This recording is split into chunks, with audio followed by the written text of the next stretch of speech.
Gaano kaimportante ba ang magkaroon o paggamit ng logo sa company mo o personal brand mo as content creator o kaya sa organization mo o ikaw bilang politiko? Iyan ang aalamin natin at isi-share ko sa inyo ngayon. Kaya panoorin mo hanggang dulo.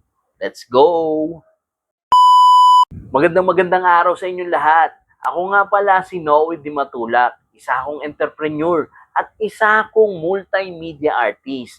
Ako nga pala ang may-ari ng Uncle Weng's Creative, isang digital agency na ang services ay graphics design, video editing, at digital services. Kaya naman, isi-share ko sa inyo kung ano ang kahalagahan ng paggamit o pagkakaroon ng isang logo. Ngayong umaga, ito ang ating assignment o pangalawang assignment kay kasosyong Arvin Urubia. Kaya samahan niyo ako. Ano nga ba ang kahalagahan ng paggamit ng logo sa business mo o bilang ikaw isang content creator o isang politiko sa organization mo o sa foundation mo? Kung mapapansin natin, pag-scroll natin sa ating mga cellphone, punong-puno na ng logo ang bawat mga app o applications na nandyan. At ito ay naglalayon na ma-identify mo agad kung anong apps ang gusto mong gamitin. Kaya naman, napaka-importante ng pagkakaroon ng logo. As a multimedia artist at experience sa advertising company, ang paggawa ng isang logo ay kailangan ng research and development. Kailangan mong i-research kung ano yung tamang symbol, tamang font, para doon sa ginagawan mo ng logo. Whether is business, personality, foundation, organization, at products. So, kailangan mo ng research para dyan. At syempre, para makuha mo yung tamang kulay, tamang itsura, at tamang form na kinakailangan doon o perfect fit doon sa ginagawan mo ng logo. Ano-ano nga ba ang advantages sa paggamit ng logo o pagkakaroon ng isang logo? Syempre, unang-una dyan yung instant recognition. Yung instant recognition kapag nakikita ka agad ng tao na, uy, eto yung brand na yon. Uy, si ganito yon. So, nando na yung recall. Nando na sa recognition agad ng mga tao. At the same time, ito yung kulay na yun Alam na agad nila.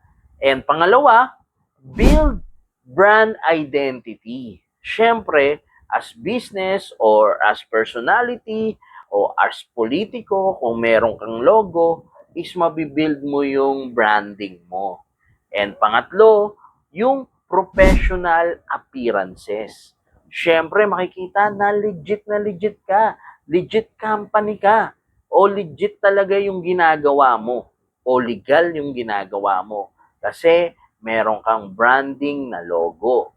And then, yung marketing versatility nito.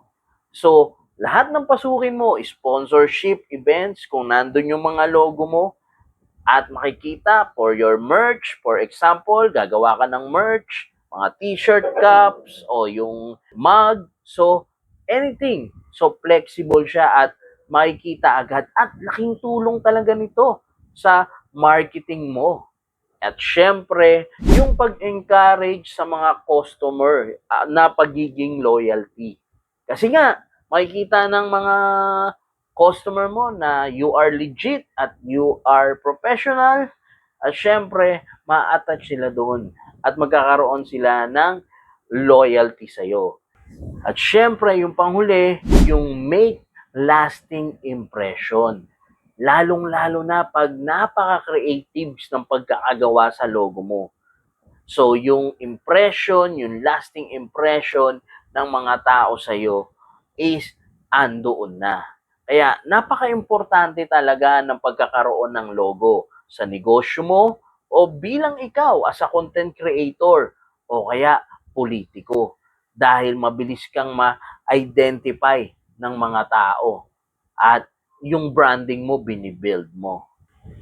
Kaya ikaw, kung wala ka pang logo as content creator o meron kang itatayong negosyo at wala pa yung identity logo, pag-usapan na natin yan.